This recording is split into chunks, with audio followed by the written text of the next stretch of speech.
بتعملي دايت ومش عارفه ليه وزنك واقف؟ السر كله في حاجه واحده بس، هي السعرات الحراريه. لو عرفت جسمك بيحرق قد ايه في اليوم هتعرفي تاكلي صح وتوصلي لهدفك اسرع بكتير. بس قبل ما نبدا الفيديو، لو انت اول مره تشوفيني، انا كابتن عزو، مدرب معتمد من نقابه المهن الرياضيه وحاصل على شهاده الطب الرياضي من المعهد الاولمبي. والنهارده هتكلم معاكم ازاي نحسب سعراتنا الحراريه وازاي نعرف احنا بنحرق قد ايه في اليوم. اغلب الناس اول ما بتخش الجيم مش بتكون عارفه جسمها بيحرق قد ايه ولا هي محتاجه تاكل قد ايه، والنتيجه يا اما وزنك ما بينزلش يا اما بتخسري عضلاتك من غير ما تخسري الدهون. كمان في ناس كتير منكم بيعتقدوا ان هم لما يمنعوا الاكل او يقللوا الاكل خالص كده هم بيحرقوا دهون اكتر، ولكن العكس، انت كده بتبوظي نسبه الحرق في جسمك. طيب ايه اللي هيحصل لك لو عرفتي تحسبي سعراتك الحراريه؟ اول حاجه هتعرفي الكميه اللي جسمك محتاجها بالظبط. تاني حاجه هتقدري تتحكمي، لو عايزه تخسي هتنقصي من الاكل شويه. تالت حاجه عايزه تثبتي وزنك هتاكلي قد احتياجك. نتيجة هتلاقي شكل افضل، جسم متوازن ومفيش حرمان. وفي 4 مشاكل بيقابلوكي لما بتيجي تحسبي سعراتك الحرارية، وهخلصك منهم دلوقتي. اول مشكلة وهي حساب السعرات الحرارية المعقد، حسابات كتير انت مش فاهمة منها حاجة.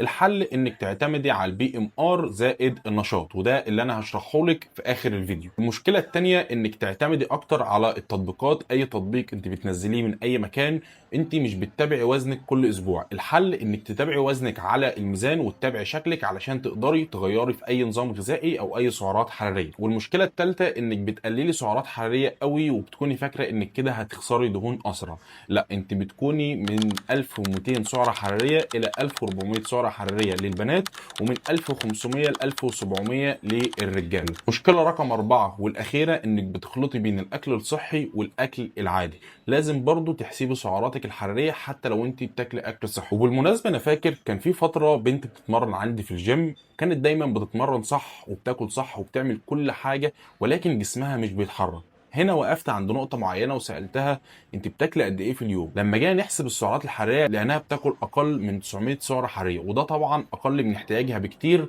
وكده جسمها دخل في حالة خمول وما عادش بيحرق. لما بدأنا نزود الأكل تدريجيا جسمها بدأ يحرق، وفي أقل من شهر الحمد لله وصلنا للجسم اللي هي كانت بتحلم بيه، ونزلت في الشهر ده أكتر من 7 كيلو وزن على الميزان. وده يثبت لنا على أرض الواقع إن مهما تنزلي في سعراتك الحراريه مش ده الصح انك تخسي دهون، او ده الصح انك تخسي على الميزان. بس بالعكس، انت ممكن تقللي اكلك، جسمك يخش في خمول وما تخسيش وتاكلي برضو كتير، بس تكوني حاسبه سعراتك الحراريه، بس جسمك هنا هيكون بيحرق وبشكل صحيح. والحل اللي انت هتعمليه معايا في 4 خطوات لازم تمشي عليهم بالظبط. اول حاجه هتعمليها هتحسبوا معدل الحرق بتاعك البي ام ار على مواقع مجانيه على جوجل. هتفتحي الموقع، هتضيفي عليه بياناتك، هتضيفي عليه انك بتعملي مجهود قليل ولا متوسط ولا عالي. حددي هدفك، سواء هدفك زيادة الوزن او الثبات او التخسيس، وهتختاري وزنك وطولك، وساعتها الموقع هيقولك انت محتاجة سعرات حرارية في اليوم قد ايه، وهتبدأي تراقب وزنك كل اسبوع.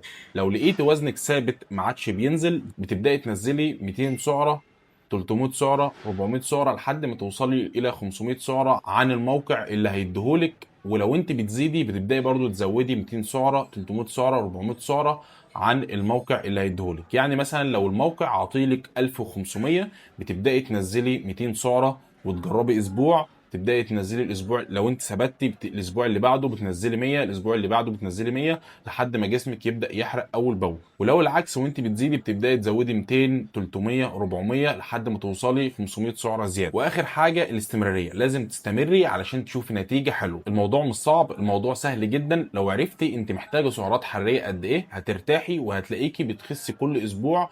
بس في نقطه مهمه، ما توزنيش كل يوم لان كل يوم الجسم متغير. حاولي تراقبي جسمك كل اسبوع، يعني كل 7 ايام او كل 8 ايام توزني، وهنا هيكون الميزان بتاعك صح. وتركايه حلوه هتعمليها وانت بتوزني، لازم توزني على معده فاضيه، ويكون بنفس الهدوم اللي انت وزنت بيها المره اللي فاتت، ويكون على معده فاضيه، وتكوني صايمه قبلها مش اقل من 8 ساعات علشان وزنك يكون صح.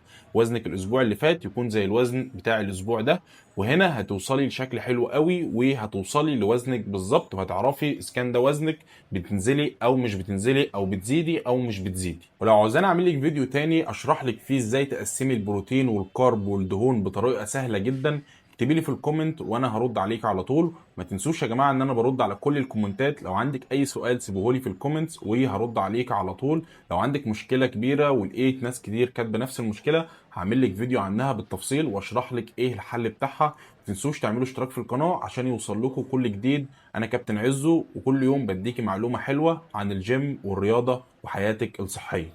سلام.